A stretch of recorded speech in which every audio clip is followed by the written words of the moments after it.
Assalamualaikum warahmatullahi wabarakatuh. Halo teman-teman, apa kabar kalian semua? Dan selamat datang lagi di Reborn Sunda Anime Channel.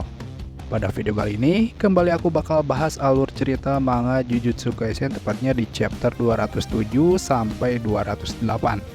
Sebelum kepada pembahasan, jangan lupa buat kalian yang belum subscribe, yuk kalian tinggal langsung pencet aja tombolnya.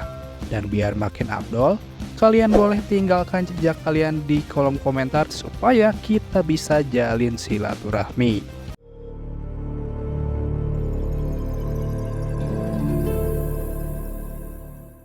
Awal cerita manga Jujutsu Kaisen chapter kali ini dibuka dengan memperlihatkan momen di mana Choso, Tsukumo, dan Tengen berunding memperkirakan cara terbaik untuk mengalahkan Kenjaku. Dan setelah memperhitungkan semua risiko yang ada, diputuskanlah sebuah ide, yaitu Choso akan keluar terlebih dahulu untuk bertarung dengan Kenjaku, lalu dia akan berpura-pura kalah darinya sekali, sehingga orang itu akan benar-benar yakin jika ini pertarungan 1 lawan 1 antara dirinya dan Tsukumo sekarang. Kemudian pada selanjutnya, diperlihatkan situasi di mana Choso tiba-tiba saja muncul di belakang Kenjaku dengan kondisi siap menembakkan peluru darahnya dari jarak yang sangat dekat. Menyadari hal itu, Kenjaku lalu mencoba sesegera mungkin bergerak menjauh supaya Choso tidak bisa menembaknya.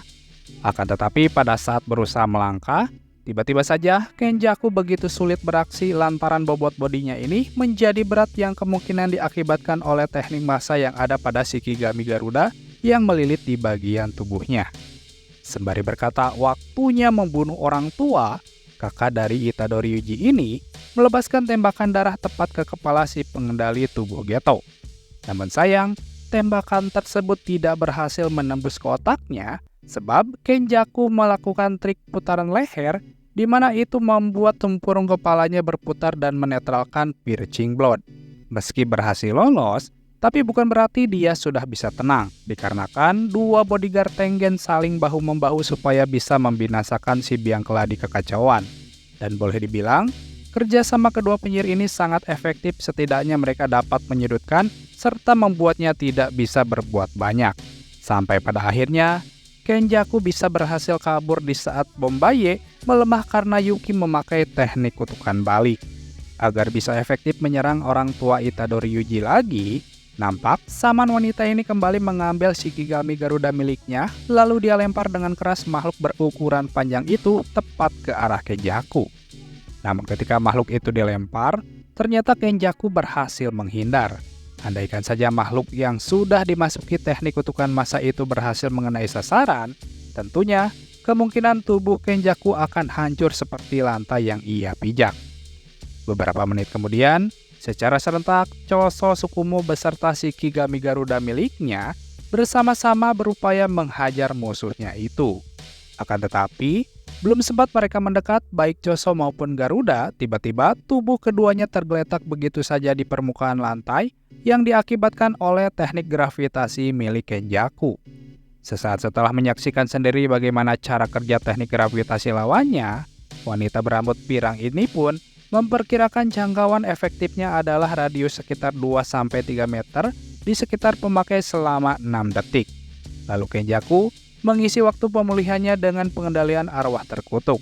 Tapi, melawannya itu takkan memberikan Kenjaku waktu. Lantaran percaya bahwa dirinya bisa menang, saman bergelar tingkat spesial ini pun mendekat lalu memukul wajah Kenjaku hingga beberapa kali. Menurutnya, dirinya harus menyerang karena kesempatan seperti ini tak datang 2 kali. Nah, ketika Tsukumo asik menyerang, tak disangka Kenjaku masih sempat bisa mengeluarkan sebuah benda kecil berbentuk bulat yang ternyata itu adalah Uzumaki dalam versi mini. Agar tidak terkena damage teknik kutukan ini, seketika Tsukumo pun menggunakan kedua lengannya sebagai upaya meredam daya ledak benda bernama Uzumaki tersebut.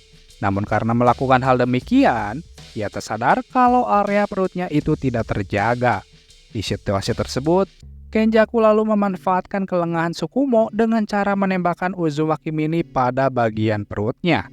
Sampai-sampai benda itu akhirnya menembus area vital tersebut. Lanjut ke chapter berikutnya, di mana kali ini diperlihatkan sebuah momen percakapan hangat antara Choso dan juga Yuki Tsukumo. Di momen itu, Sukumo yang begitu nampak sangat cantik dengan outfitnya bertanya kepada sang pengendali teknik kutukan darah tentang pengorbanan yang akan dia lakukan demi masa depan sang adik.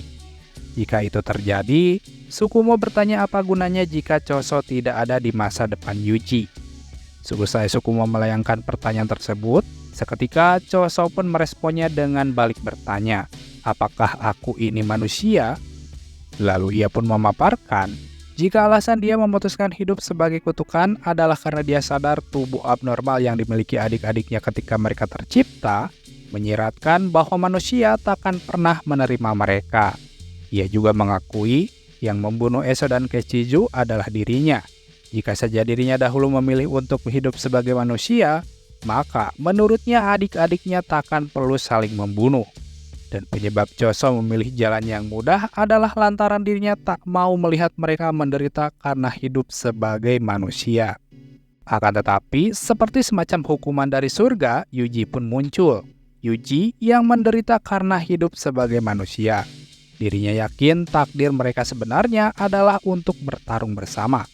Namun karena Choso ingin hidup yang mudah, akhirnya Yuji pun tertinggal sendirian. Ia pun merasa tak lagi berhak untuk hidup di samping Yuji karena sudah membunuh banyak orang tanpa alasan. Kemudian di panel selanjutnya, diperlihatkan sesaat setelah Yuki terkena telak serangan Uzumaki Mini di area perut. Dari jarak yang tidak terlalu jauh, nampak Choso mengeluarkan teknik kutukan pengendalian darah yang ia bentuk menyerupai sebuah bentuk cakram.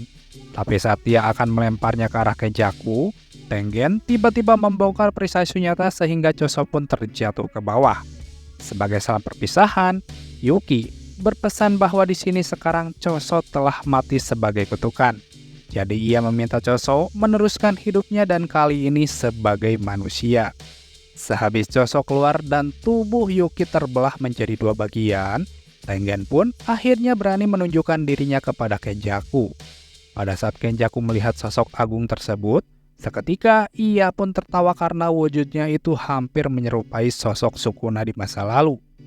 Walaupun sempat ditertawakan, tapi tugasnya di sini adalah untuk mengalihkan perhatiannya dari Sukumo yang tanpa Kenjaku sadari tiba-tiba mencengkram sebelah kakinya. Tak lama, taman wanita ini mengeluarkan teknik kutukan massa yang dimana kali ini dia sama sekali tidak membatasi kepadatannya. Nah, dijelaskan kalau massa yang diubah oleh Bombaye tidak mempengaruhi Sukumo, tapi itu pun hanya hingga kepadatan tertentu. Jadi artinya, kalau massa ini tidak dibatasi hingga kepadatan tertentu, maka teknik ini sekarang bisa berpengaruh pada tubuh Sukumo.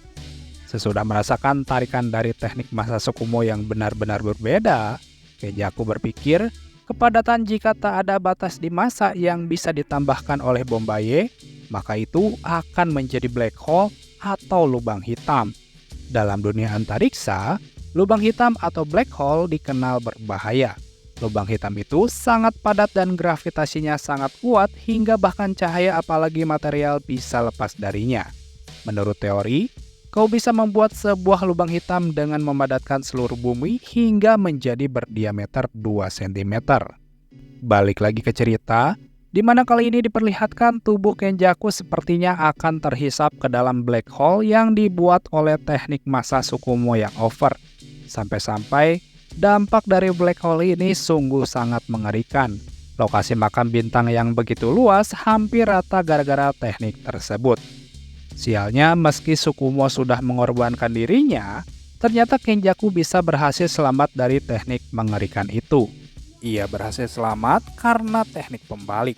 Dengan detail, ia pun menjelaskan kepada Tengen kalau teknik kutukan yang ada di Itadori Kaori alias ibunya Itadori sebenarnya adalah sistem anti-gravitasi. Kenjaku memakai tubuhnya untuk meningkatkan batas tingkat perubahan teknik itu pada saat pengaktifannya dan saat outputnya tidak stabil. Baginya, modifikasi itu sebenarnya cuma nekat, tapi setidaknya berhasil walau dirinya agak kesulitan juga. Ia juga mengakui, jurus bunuh diri Sukumo bisa saja menyeret seluruh dunia.